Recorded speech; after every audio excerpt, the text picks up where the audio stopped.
Glórias a Deus. Eu cumprimento a Igreja do Senhor Jesus com a paz do Senhor.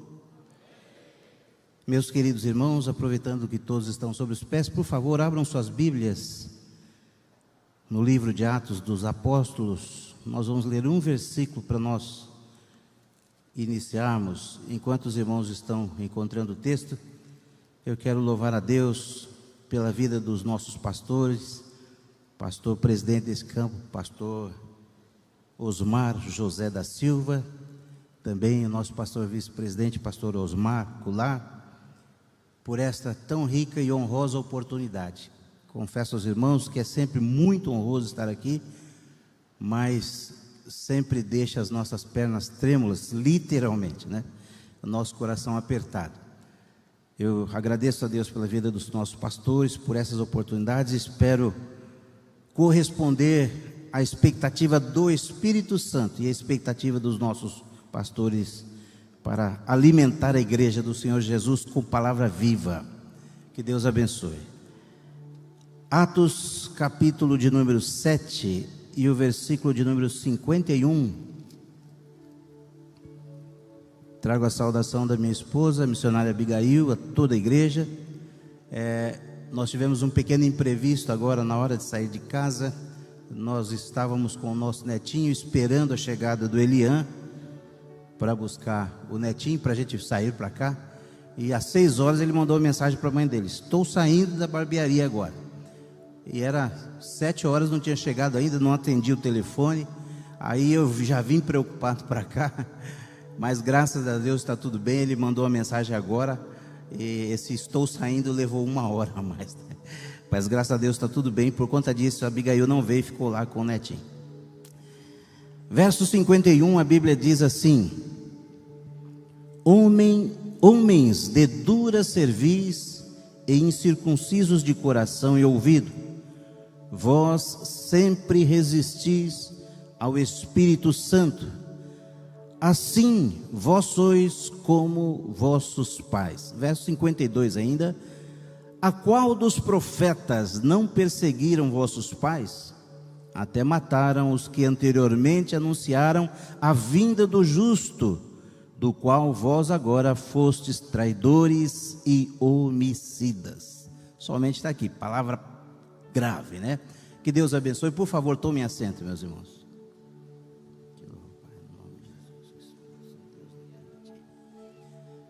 Antes de entrar pela palavra, quero agradecer também aos irmãos ali do Jardim Rodrigo que estão por aí hoje, os obreiros que estão ali, que vieram nos dar aqui esse apoio, esse suporte espiritual, nos ajudando, também as irmãos que estão por aí, que Deus os abençoe. Jardim Rodrigo é bênção de Deus.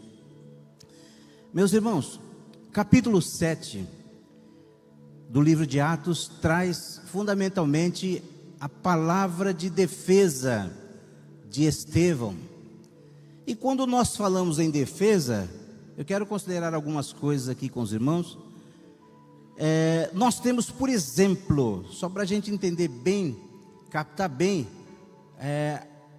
a estratégia que Estevão usou na sua defesa, uma estratégia fundamentada não nos conhecimentos ou nos recursos humanos, mas uma estratégia fundamentada especificamente na direção de Deus.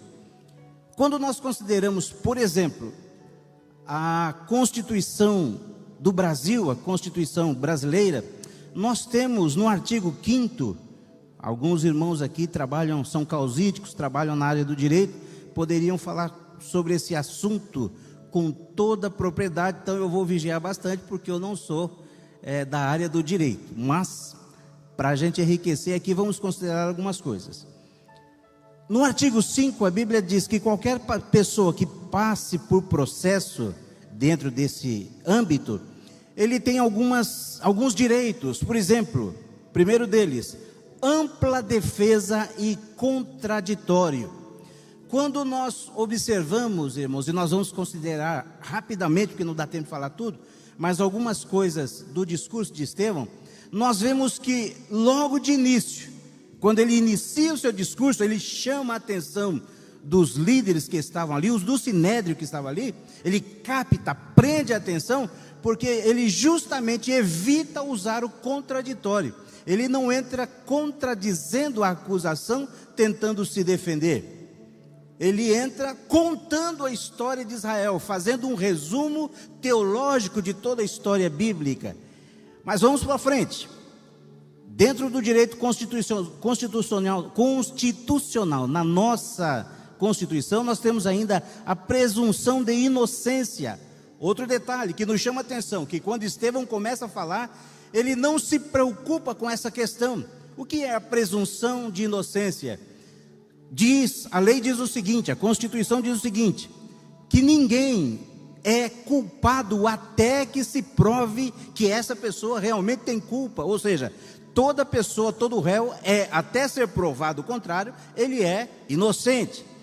Mas Estevão entra também nesse seu discurso, irmão, sem se preocupar com isso, sem se preocupar em se defender e dizer, olha, vocês estão me acusando de ter falado contra o templo, de ter falado que o meu Jesus vai mudar os costumes, vocês estão preocupados em fazer essas acusações, mas eu não vou trazer nenhum argumento para dizer que eu sou inocente. Não, ele continua contando a história de Israel, e assim por diante, fora outras coisas aqui, como por exemplo, direito à prova e tudo mais. Mas para a gente não ficar aqui só na área técnica, vamos entrar no espiritual.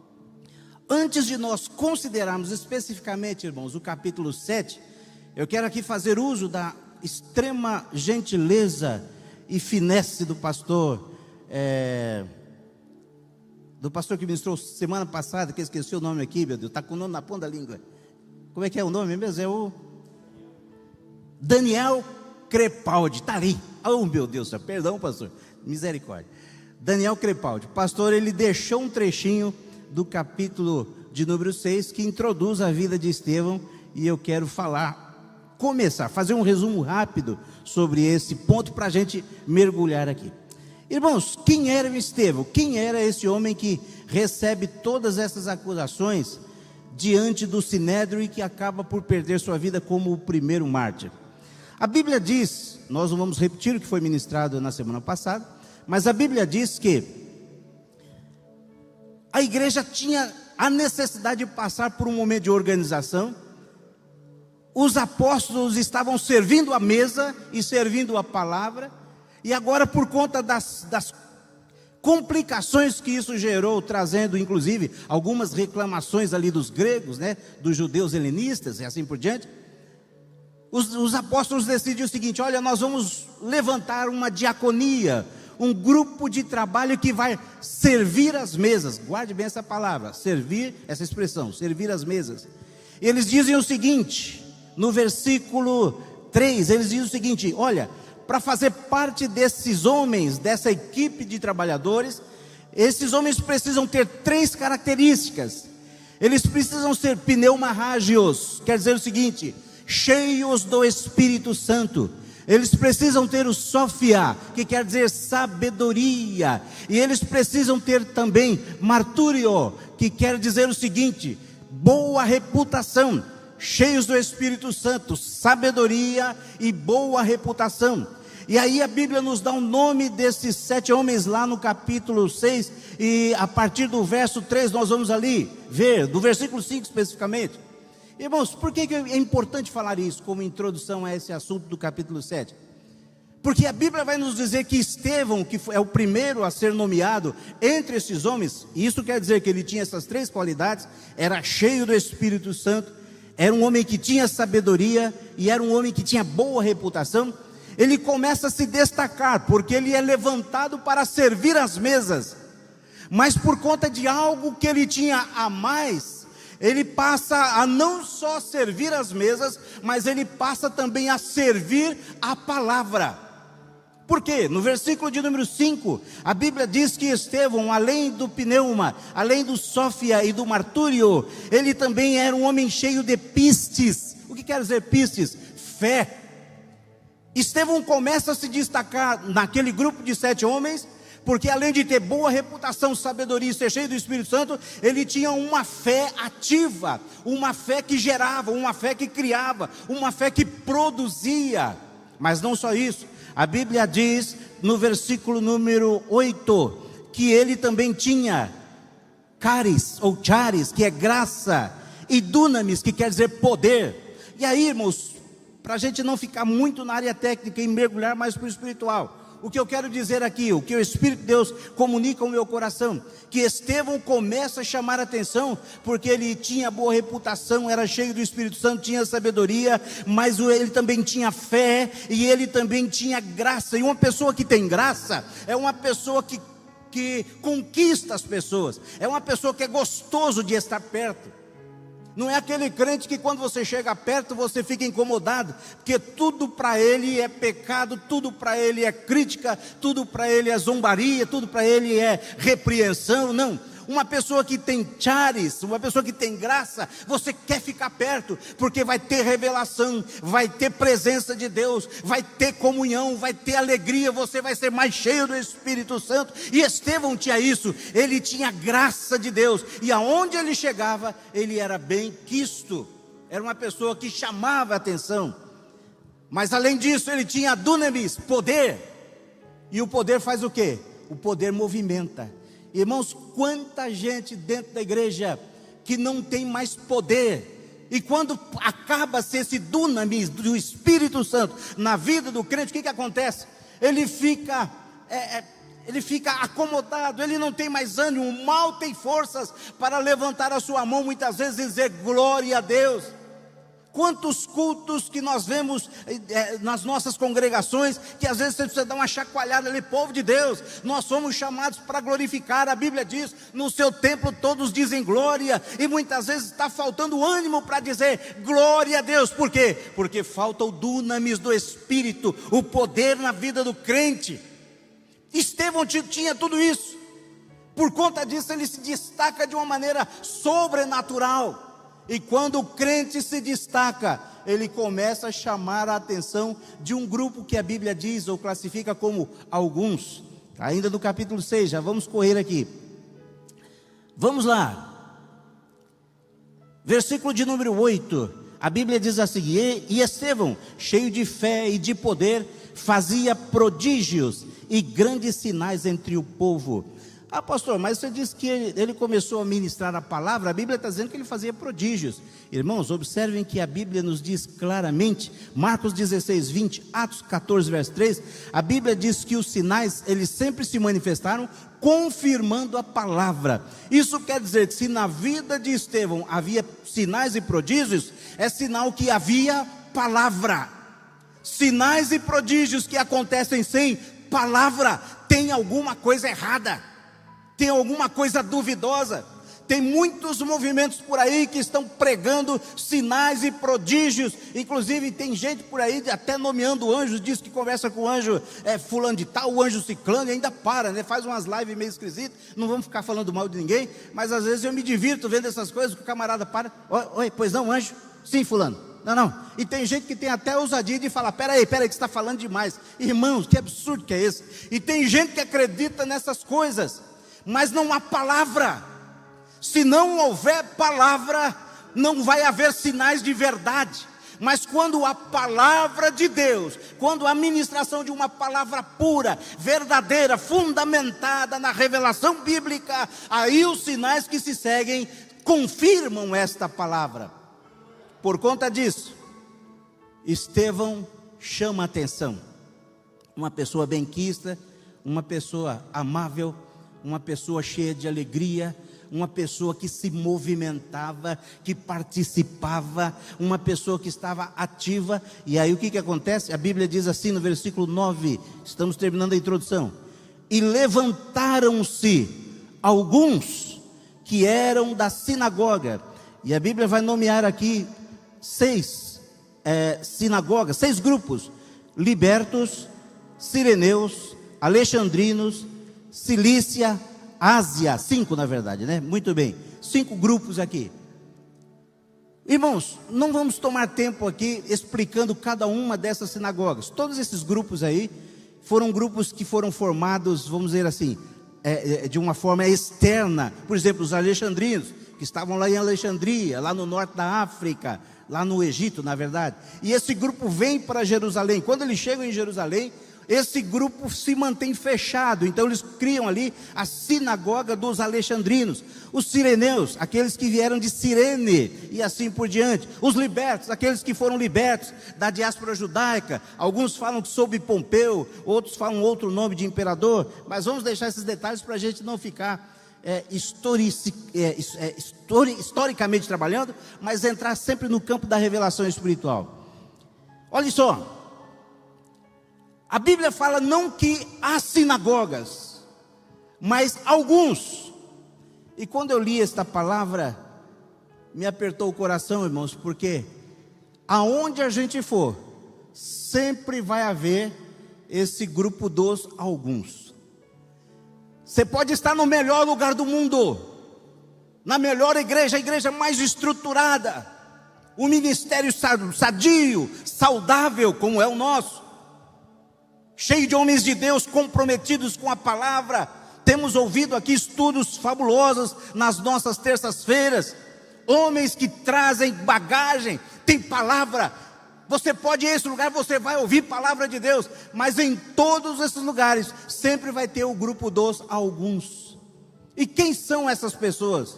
Os alguns são aqueles que não gostam de Estevão, são aqueles que se incomodam com o carisma de Estevão, da presença de Deus na vida de Estevão. São aqueles que se incomodam quando você prega e Jesus salva almas. São aqueles que se incomodam quando você ministra e Deus comunica ao coração de alguém alguma revelação. E esse grupo dos alguns sempre vai fazer o quê? Questionar. Se você sentou do lado de algum hoje, do grupo dos alguns, pode ter certeza, do começo do culto até agora, você já ouviu alguma coisa que te incomodou. Mas meu Deus do céu, de novo Marcos Pires? Por exemplo, mas de novo esse hino do grupo de louvor? O que aconteceu com o teclado, com os irmãos ali que fizeram a introdução 3 vezes?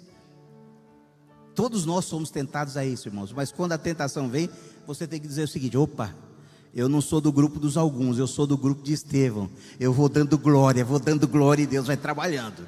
Vou dando glória e Deus vai trabalhando. Quantos podem levantar a sua mão e dizer glória a Deus? Aleluia, graças a Deus. E essas pessoas, irmãos, começaram a questionar Estevão. Estevão, que negócio é esse de falar desse Jesus aí? E Estevão, que agora não estava somente ministrando a mesa, servindo a mesa, mas servindo a palavra, ele abre sua boca com dunamis, com poder, com autoridade de Deus e fala: olha, Jesus Cristo é o caminho, a verdade e a vida, e ninguém vem ao Pai a não ser por Jesus Cristo. E quando ele começa a falar de Jesus, esses grupos, essas pessoas, esses alguns começam a questionar e tentam, a Bíblia diz que eles começam a combater, criam um embate com ele, tentando dissuadi-lo, tentando envergonhá-lo na sua prédica. Mas a Bíblia diz o seguinte: eles não podiam resistir a 2 coisas: a sabedoria que estava na vida de Estevão e ao Espírito com que falava. Aí é uma lição de Deus muito gloriosa para mim e para todos nós, irmãos. Exercício do ministério, seja em que área for, é no louvor, é na prédica, na pregação, é nos instrumentos musicais, com as crianças, na escola dominical, na área do ensino, na área do evangelismo. Para ter vitória tem que ter vida no altar, consagração, viver em oração, pedir o dunamis de Deus, porque senão vai passar por um processo difícil. Eu me lembro uma vez, há muitos anos atrás, rapidamente, para a gente não tomar tempo aqui e correr para o 7. Irmãos, nós fazíamos com a igreja que eu estava dirigindo naquela época, muitos anos atrás, já uns 20 e poucos anos. Eu confesso aos irmãos que naquela época eu tinha muito mais disposição.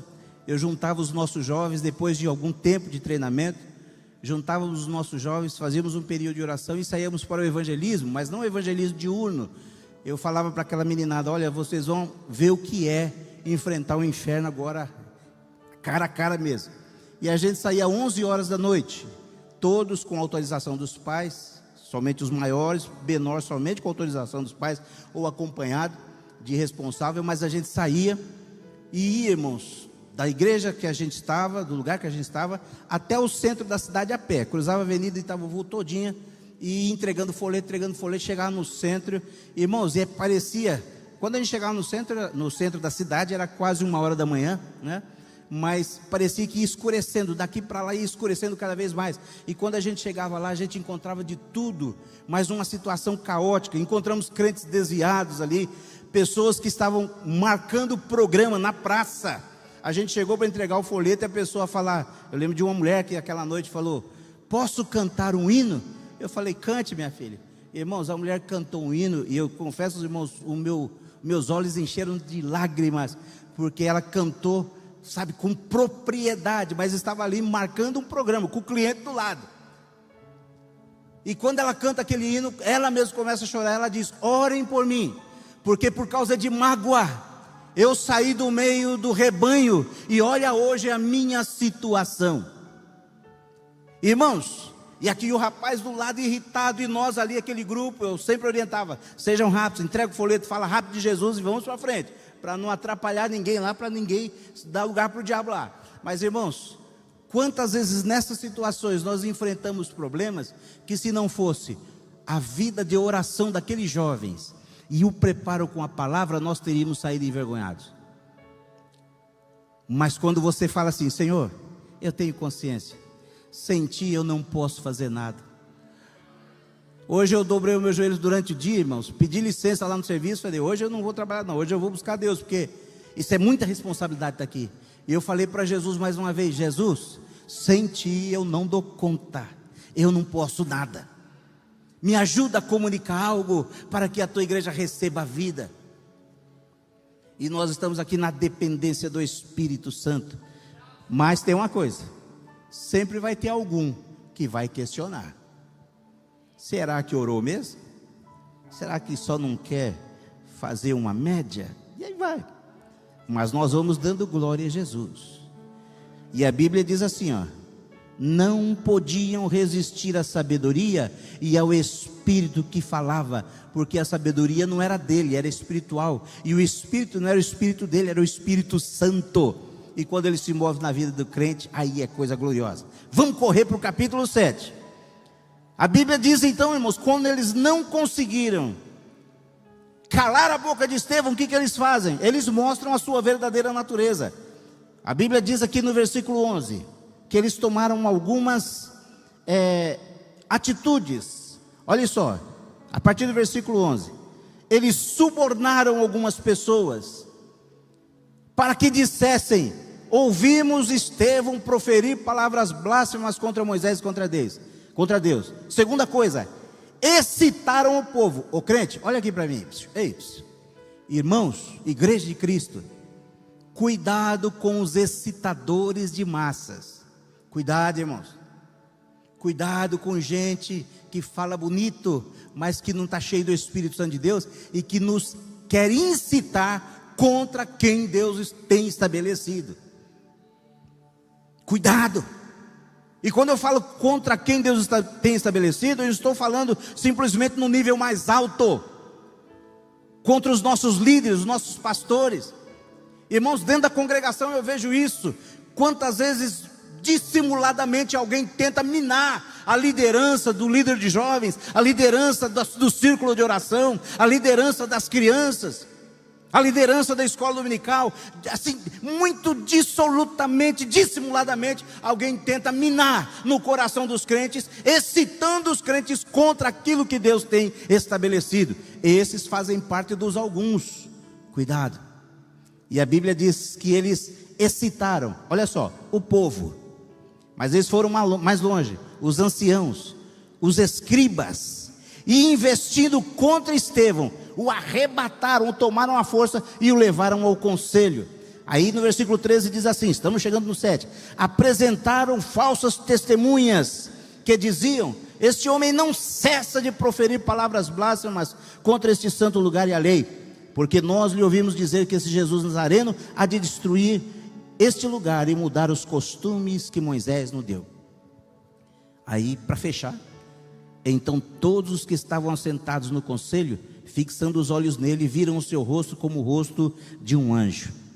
Uma coisa que me chama a atenção, irmãos, é que o povo vê a glória de Deus na vida ou no rosto das pessoas que Deus estabelece, parece que não surte efeito nenhum. A Bíblia está dizendo aqui que eles olharam para Estevão e viram seu rosto como o rosto de um anjo. Mesmo assim, no final, o mataram. Mas vamos lá, capítulo 7, tudo pronto. Trouxeram Estevão, colocam diante do sinédrio 72 pessoas, se eu não estou errando a conta aqui, 72 pessoas reunidas. Ali tinha saduceus, fariseus, escribas e assim por diante, todos prontos, todos com os olhos fitados em Estevão. Levanta-se o sumo sacerdote e fala: ô jovem, esse negócio é desse jeito mesmo? Está aí no versículo de número 1. Porventura é isto assim? Em outras palavras, estava dizendo: isso que estão falando contra você é verdade? E aí, irmãos, Estevão se levanta. Quando Estevão se levanta, todos param, prestam atenção, e no seu coração, eles, claro, conjecturam pensando o seguinte: vamos ouvir agora o que ele vai falar em sua defesa. Mas em vez de Estevão começar: olha gente, estou sendo falsamente acusado. Não, irmãos, Estevão se levanta com autoridade, com a graça de Deus, é muito forte, e ele deixa de lado a sua própria defesa e pensa no seguinte: eu preciso aqui cumprir o meu papel como ministrante, não só da mesa, mas como aquele que também serve a palavra. E ele se lembra agora da palavra do livro de Isaías, capítulo 58, verso 1, onde a Bíblia diz assim, ó: clame em alta voz, não te detenhas, levanta a voz como trombeta, e anuncia ao meu povo a sua transgressão, e à casa de Jacó os seus pecados. Estevão se levanta e diz o seguinte: eu preciso mostrar para todos esses que estão aqui o erro que eles estão incorrendo, e agir como ministrante da verdadeira palavra de Deus. E ele começa, irmãos, a fazer agora a sua defesa, contando a história e resumindo essa história em 4 partes, e depois uma 5ª parte, que é a aplicação. Vou aqui rapidamente ler para os irmãos. Do versículo 2 ao versículo 16, ele vai resumir o livro de Gênesis, contando a história dos patriarcas, Abraão, Isaac, Jacó, e também um trecho da vida de José. Do versículo 17 ao versículo 44, ele vai resumir a história de Moisés. No versículo 45, ele faz um resumo em um versículo, como diz o pastor Augusto Nicodemos, ele aborda esse assunto. Ele diz que ele faz o resumo de 2 livros, o livro de Josué e o livro de Juízes. Depois, no capítulo 45 a 50, ele faz um resumo da vida de Davi e Salomão, indo até o livro do 2º livro dos reis. E depois, irmãos, no versículo 51 a 53, ele vai fazer a aplicação do que ele falou. Mas agora, vamos lá, vamos entender por que ele conta a história de Israel. Ele faz resumos, porque ele tem um interesse muito claro, um brilhantismo espiritual e teológico muito grande.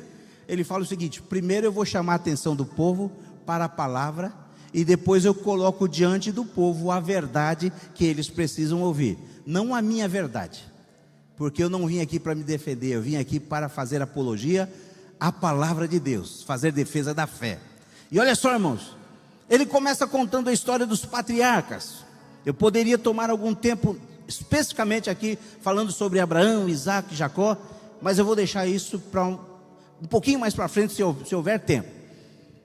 Na história de Moisés, do versículo 17 a 44, ele começa a pontuar de uma maneira assim bem cuidadosa algumas coisas que todo o sinédrio havia se esquecido ou não queria perceber. E o que era? Irmãos, vamos ler aqui alguns trechos da palavra de Deus, para a gente não ficar só na nossa fala. A partir do verso 17 diz assim, ó: aproximando-se, porém, o tempo da promessa que Deus tinha feito a Abraão, o povo cresceu e se multiplicou no Egito. Tem um detalhe importantíssimo aqui, havendo tempo nós vamos voltar. Até que se levantou outro rei que não conhecia José. Esse, usando de astúcia contra a nossa linhagem, maltratou nossos pais a ponto de os fazer enjeitar as suas crianças para que não se multiplicassem. Nesse tempo nasceu Moisés e era muito formoso, e foi criado 3 meses em casa de seu pai. E sendo enjeitado por conta daquela ordenança de Faraó, que se matassem as crianças do sexo masculino, tomou-a a filha de Faraó e o criou como seu filho. E Moisés foi instruído em toda a ciência dos egípcios e era poderoso em suas palavras e obras. Agora, olha só, irmãos, o que começa a acontecer aqui. E quando completou a idade de 40 anos, veio-lhe ao coração ir visitar seus irmãos, os filhos de Israel. Irmãos, Moisés ele foi criado no Egito, mas não se esqueçam que ele foi levado pela sua irmã, quando a filha de Faraó o encontrou, para ser cuidado por sua própria mãe. A senhora quer que eu encontre uma das hebreias para cuidar da criança? Arruma aí para mim. Ela pega a criança e leva justamente para a mãe. E a mãe ensina a Moisés todos os preceitos do Deus de Israel, todos os preceitos da história do povo de Deus.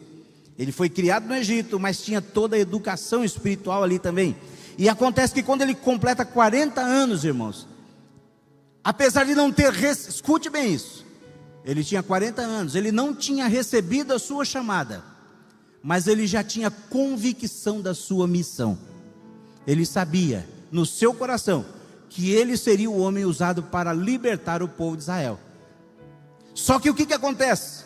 Ele sai agora com 40 anos e algo acontece ali.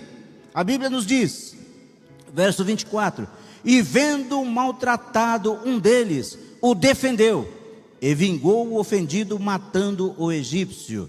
E ele cuidava, ele achava no seu coração que era o momento, que seus irmãos entenderiam que Deus lhes havia de dar a liberdade pela sua mão, mas eles não entenderam. Agora olha aqui, no versículo 26, Estevão começa a cutucar mesmo com a palavra, com a espada do Espírito.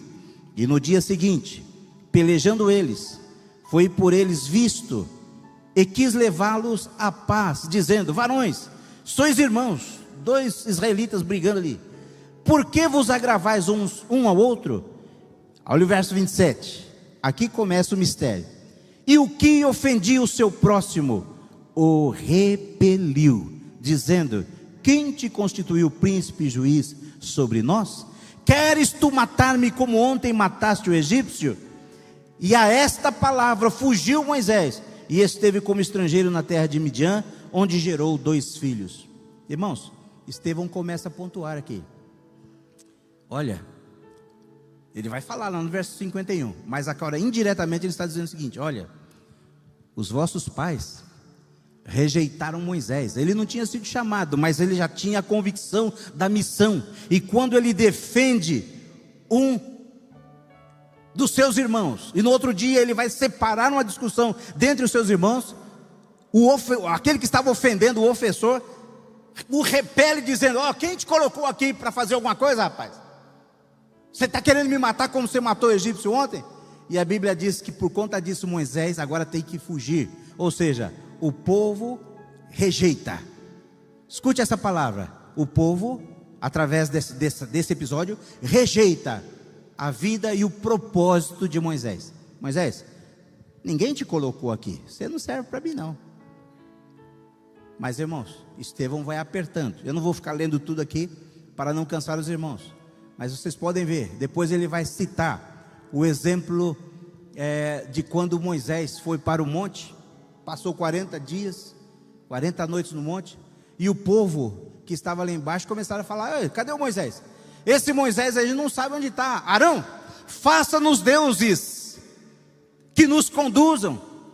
E a Bíblia nos diz que Arão pega os pendentes de ouro, os brincos, as joias de ouro, e faz um bezerro de ouro. E a Bíblia nos conta que eles, com a sua efusiva alegria por aquele Deus, se despem, se desnudam, fazem um carnaval ali. E bem naquele momento Deus manda Moisés descer com as tábuas da lei. Quando Moisés chega, encontra o povo rejeitando de novo o propósito de Deus. E Estevão está dizendo: olha, vocês estão falando que eu falo contra Moisés, mas olha, os vossos pais, eles rejeitaram Moisés, eles rejeitaram o propósito de Deus, Eles rejeitaram o plano de Deus. Depois ele vai falar sobre Moloque, sobre Renfã. Irmãos, uma coisa surpreendente que Estevão nos revela, que durante os 40 anos que eles caminharam no deserto, é claro que aquela geração pereceu toda lá no deserto, mas Estevão nos revela algo que quase que nos passa despercebido. Amós fala sobre isso, mas ele deixa muito claro que durante esses 40 anos, mesmo com a liderança de Moisés, mesmo com todos os feitos de Deus, mesmo com o maná, mesmo com a coluna de nuvem durante o dia, a coluna de fogo durante a noite, a água saindo da rocha, meu Deus do céu, tanta coisa gloriosa acontecendo, mesmo assim, eles tinham, irmãos, um lugarzinho secreto lá no meio do arraial, para adorar, sabe a quem? A Moloque e a Renfã, que Amós vai chamar de Sicute, e assim por diante, ou Quinum, os dois deuses lá que Amós cita. Irmãos, rejeição. Por conta dessa rejeição, Estevão vai dizendo: olha, vocês me acusam de estar pregando contra Moisés, contra o templo, e falando que o Jesus a quem eu anuncio, ele vai mudar os usos e costumes. Só que quem sempre resistiu foram vocês. E ele continua, irmãos, ele vai contar toda a história de Moisés, falando de toda a rejeição que Moisés enfrenta, a ponto de Moisés até perder o direito de entrar na terra prometida, somente vê-la de longe, né? Porque um dia o Senhor disse para ele: Moisés, o povo está com sede aí, você falou para eu não destruir o povo, está certo, não vou destruir não, mas o povo está com sede, vamos dar de beber. Faz o seguinte, junta os anciãos, todo o povo, e fala para a rocha. Isso foi a segunda vez. Na primeira vez o Senhor falou para ele: fere a rocha, porque a rocha, um tipo de Cristo, seria ferido uma vez na cruz do Calvário. Agora na segunda vez o Senhor fala para ele: Moisés, fala a rocha. É só para falar. E ele, irmãos, quando chega ali, junta todo o povo rejeitando o ministério. Vocês se lembram dos rebeldes lá, né? Coré, Datã e Abirão, rejeitando o ministério de Moisés, tantas coisas terríveis acontecendo. Mas nesse momento eles chegam, irmãos, e eles deixam Moisés tão irritado com as coisas que eles falam e fazem, que a Bíblia diz que Moisés se irrita e fala contra o povo, e depois, irritado, Moisés pega o seu bordão e fere a rocha 2 vezes. Aí Deus fica bravo com ele e fala: Moisés, porquanto você desobedeceu, feriu a rocha, o que Moisés estava fazendo? Ele estava destruindo naquele momento um tipo de Cristo, porque se Cristo foi ferido na cruz do Calvário uma vez, na segunda não precisa mais ferir o Cristo. Cristo nunca mais será crucificado. Agora basta a gente falar com ele que a resposta vem. E era isso que o Senhor estava falando: Moisés, na primeira você feriu, na segunda agora você só fala, porque é isso que está mostrando, tipificando. A minha igreja vai falar e o meu filho vai responder. Vai ter água o tempo todo, é só a igreja falar que tem resposta. Mas Moisés bravo, irmão, pega o bordão, o povo ruim, povo rebelde, irmãos, até Moisés perdeu, como a gente diz, né, as estribeiras, até Moisés. E ele pega o bordão bravo e tome água, Deus não desonrou ele, irmãos. A água saiu da rocha e todo o povo bebeu. Mas Deus fala: Moisés, por conta dessa desobediência, e porque, isso nas entrelinhas, não está escrito no texto, e porque você destruiu um tipo de Cristo, porque Cristo não será ferido, meu filho não será ferido segunda vez, você não vai entrar na terra. Eu vou te deixar ver, mas com esse corpo você não entra lá não. Depois a gente, lá no dia da transfiguração, eu te dou uma palhinha, como aconteceu. Mas irmãos, vamos para frente aqui.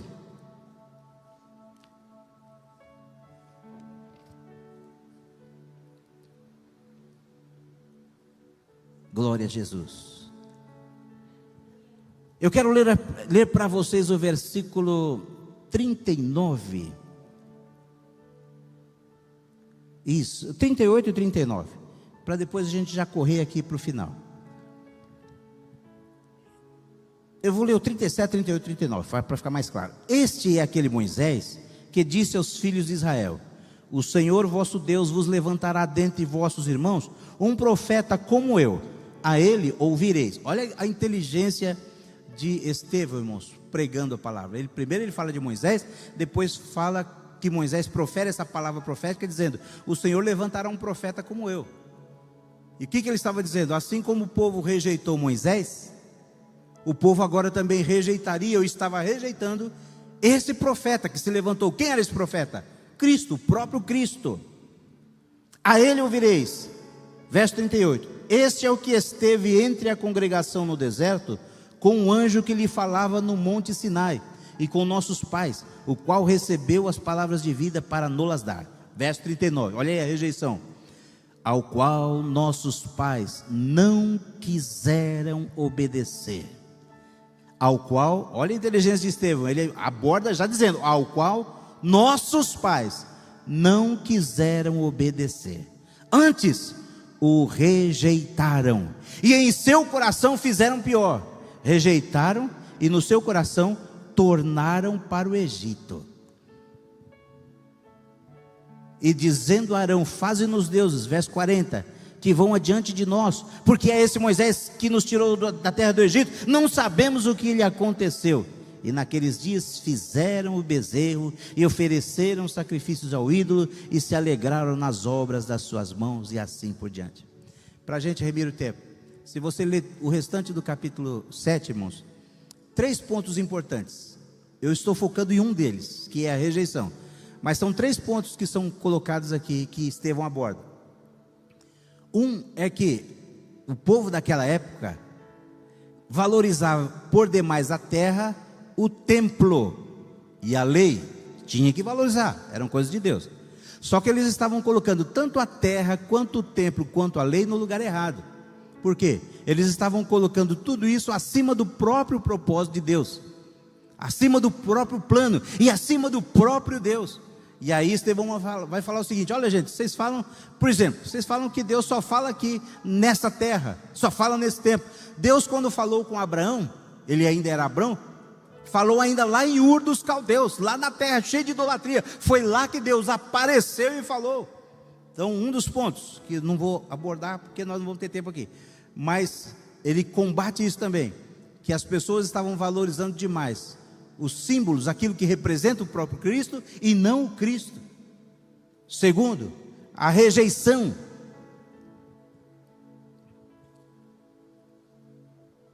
Muito bem, para eu não perder o fio da meada, vamos concluir essa parte aqui. Irmãos, e quando eu meditava sobre essa palavra, esses dias, uma das coisas que o Espírito de Deus disse ao meu coração, e aqui eu caminho para o final, é para falar com a igreja que muita coisa nós estamos deixando de experienciar, de viver, por conta do mesmo posicionamento dos alguns das sinagogas que enfrentaram Estevão, e depois de todo o sinédrio, que é a rejeição àquilo que Deus estabelece. Irmãos, no meu ministério eu já tive a triste oportunidade de ver jovem entrar no gabinete de um pastor, de um líder, de um pastor presidente, para pedir a substituição na sua igreja de um pastor de idade. Eu tive a infelicidade de ver isso. Um jovem promissor, que entrou no gabinete do líder para dizer: olha, meu caro pastor, lá na nossa congregação, nós temos um homem de Deus, mas que está ultrapassado, está velho, está acabado, ele não dá mais nada, nós precisamos de sangue novo. Sabe o que aconteceu, irmãos? Esse jovem está por aí, mas não virou o que poderia ter virado, se transformado na presença de Deus. Sabe por quê? Porque rejeitou o propósito de Deus na vida do velho. Mas já vi o contrário, eu falo porque já vi. Eu já vi anciãos rejeitando jovens. Deus pega, nomeia, estabelece sobre a sua igreja, e o ancião, eu falo porque eu ouvi a pessoa dizer para mim: olha, pastor Marcos, não estou satisfeito, não creio que esse menino vai dar resultado aqui. Irmão, sabe o que aconteceu? O menino está lá até hoje, no mesmo lugar. Estou me lembrando, vendo a imagem dele. E sabe o que aconteceu com o ancião? Foi para a eternidade. Por quê? Porque rejeitou o propósito de Deus.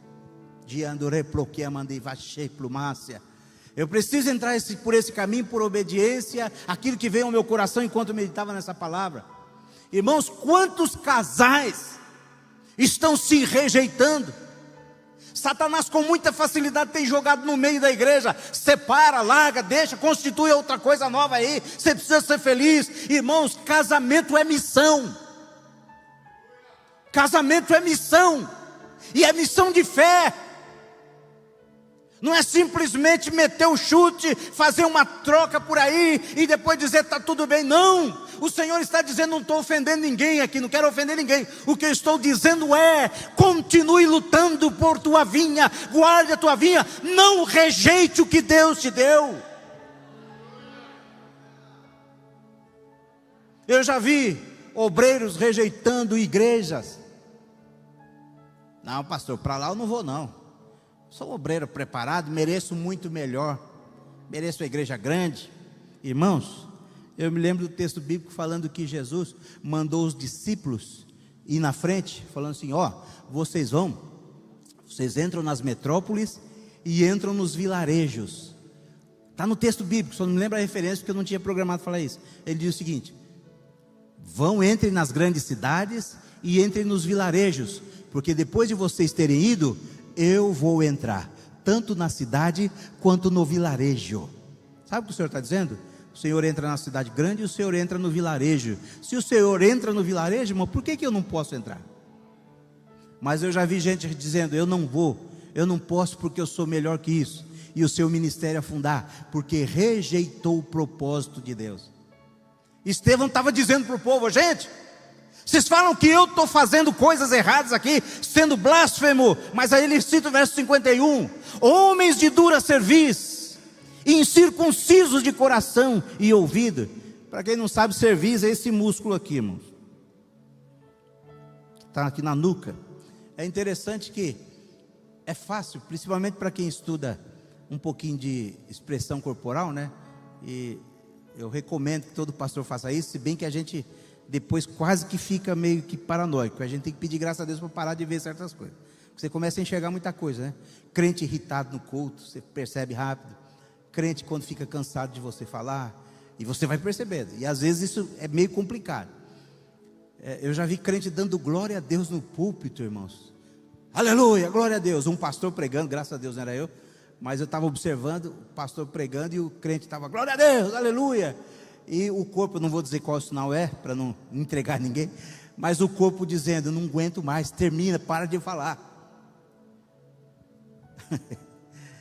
É interessante, a gente começa a observar uma série de situações que podem contribuir para o exercício do nosso ministério. Eu ia falar algo aqui e dei uma volta muito grande e acabei me perdendo. Vamos voltar aqui para o texto bíblico que eu terminar, porque o meu tempo já foi, Jesus.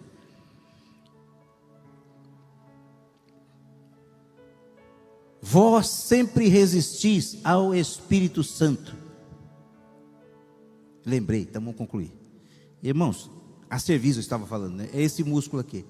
Todas as vezes que uma pessoa resiste a você, a cerviz dela vai enrijecer. Quando a cerviz enrijece, a cabeça prende para trás. Uma pessoa que está solícita a te ouvir, ela normalmente faz isso, o corpo pende para frente. Mas uma pessoa, quando ela te rejeita, o conselho, dentro do casamento, a mulher está brava com o marido, normalmente ela vai cruzar os braços e vai fazer assim, ó. Lavou a louça? Aí o marido está dando a desculpa, não, estou muito cansado, ela está com o braço cruzado e a cerviz enrijecida, esse músculo aqui. E ele fala, olha, homens de dura cerviz, porque quando ele olha para o Sinédrio, ele vê as pessoas não solícitas, prontos para ouvir, mas a cabeça erguida dizendo, eu não aceito, eu não aceito. E ele fala, vós sempre resistis ao Espírito Santo, assim vocês como os pais de vocês, ao qual dos profetas não perseguiram vossos pais, até mataram aqueles que anteriormente anunciaram a vinda do justo. Ele está falando de Jesus, do qual agora vocês mesmos foram traidores e homicidas. Vocês traíram Jesus e vocês o mataram. Vós que recebestes a lei por ordenação dos anjos e não aguardastes. E aí, irmãos, vem a conclusão do capítulo 7, depois da aplicação que ele faz, o resultado, porque ele age por fé, ele não faz defesa da sua vida, mas ele faz defesa da fé, e não perde a oportunidade de anunciar àquele povo A verdadeira situação. Olha, vocês fazem parte do grupo dos alguns, que estão sempre questionando, se levantando contra, e eu estou dizendo a vocês, há uma oportunidade para vocês voltarem para a razão da palavra de Deus. E agora eu termino, meus irmãos. Mas eles gritaram com grande voz. Tem o versículo 56. Eu vejo os céus abertos, e o Filho do Homem que está em pé, à mão direita de Deus. 2 detalhes aqui. Jesus normalmente sempre é visto sentado à direita de Deus, mas nesse texto ele vê Jesus de pé. Por quê? Porque Jesus se levanta no trono, já pronto para receber o primeiro mártir da história, o primeiro que morreria em nome do Senhor Jesus. Jesus se coloca de pé, e ele não vê o Espírito Santo. Por quê? A Trindade, o Pai, o Filho e o Espírito Santo, isso é claro, todo crente sabe disso, mas só para deixar mais bonitinha a ilustração aqui. Por que ele não veio o Espírito Santo? Porque o Espírito Santo não estava lá, o Espírito Santo estava aqui, com ele dizendo, eu vim contigo até aqui, e nós vamos chegar até lá. Eles gritaram com grande voz, taparam os ouvidos. Tapar os ouvidos quer dizer o seguinte: não aceitamos o que você está falando, o que você está ensinando, e não queremos ouvir mais, cale-se. E olha só, irmãos, e arremeteram, se levantaram, se jogaram unânimes contra ele, expulsando-o da cidade. Passaram aqui, irmãos, a carroça diante dos bois, como a gente costuma dizer. Por quê? Porque o sinédrio podia julgar, mas o sinédrio não podia condenar. Mas eles não quiseram nem saber, irmãos. Quando eles ouviram essa palavra direta no orgulho deles, eles fizeram o seguinte: se levantam, expulsam Estevão da cidade, e a Bíblia diz que eles o apedrejavam. Ou seja, eles mal julgaram e condenaram à morte. Só Roma podia matar, mas eles tomaram a iniciativa: vamos matar, e acabou. E aqui, irmãos, para terminar o capítulo de número 7, quando eles estavam cooperando com a promoção à eternidade desse guerreiro de Deus chamado Estevão, o que acontece? A Bíblia nos apresenta, introduz uma personagem de grande importância em todo o contexto bíblico, que é o apóstolo Paulo, que nesse momento ainda não era o apóstolo. E a Bíblia diz aqui no verso 58, e as testemunhas depuseram, colocaram as suas vestes aos pés de um jovem chamado Saulo, e apedrejaram Estevão, que em invocação dizia, olha só, duas coisas para eu terminar aqui: Senhor Jesus, recebe meu espírito. E pondo-se de joelhos, clamou com grande voz. Irmãos, olha a diferença de alguém que não rejeita o que Deus estabelece. Ele poderia ter falado: Senhor, eu quero vingança desse bando de rebelde. Não, ele diz o seguinte: Senhor, não lhes imputes, não lhes atribua este pecado. E tendo dito isso, a última oração de Estevão foi: Senhor, não cobra deles esse erro não, perdoa eles. E tendo dito isto, adormeceu. Meus irmãos, fica aqui esta bem simples meditação. Se eu me excedi em algo, peço que os irmãos me sejam compreensivos. Apesar dos cabelos brancos, eu ainda sou aprendiz, estou aprendendo, e vou aprender até Jesus voltar. Mas eu tenho extremo respeito pela Igreja de Cristo, e eu encerro a minha palavra dizendo aos irmãos, no nome de Jesus: não rejeitem o que Deus tem estabelecido. A esposa, o filho, o casamento, a igreja, os nossos pastores, o trabalho, o ministério, as oportunidades que Deus tem te dado. Não rejeita não, crente, não rejeita. Você pode estar rejeitando o teu sucesso, e talvez até mesmo rejeitando a tua própria salvação. Que Deus te abençoe em nome do Senhor Jesus. Eu tenho a permissão do pastor, e eu quero perguntar nesse momento: meus irmãos, há alguém no nosso meio que deseja entregar a sua vida ao Senhor Jesus Cristo, que deseja não mais rejeitar o autor da vida e recebê-lo em sua vida? Dê um sinal com uma de suas mãos, eu quero orar por você. Há alguém? Alguém que queira voltar aos caminhos do Senhor nesta noite? Não há? Se não há, que Deus a todos abençoe. Convido o povo de Deus para nós agradecermos ao Senhor, e devolvo o microfone ao nosso pastor. Por favor, fiquem sobre os pés, os que puderem. Eu quero agradecer a Deus aqui. Pai, no nome de Jesus, nós te louvamos.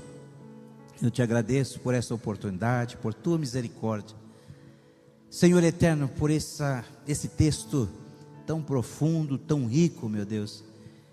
Eu te peço, Senhor eterno, no nome de Jesus, que o pouquinho que foi ministrado, Senhor, porque é um oceano extremamente profundo esse texto, mas o pouquinho que foi ministrado, que, Senhor, seja útil nas mãos do Teu Espírito, para gerar na vida do Teu povo a Tua boa, perfeita e agradável vontade.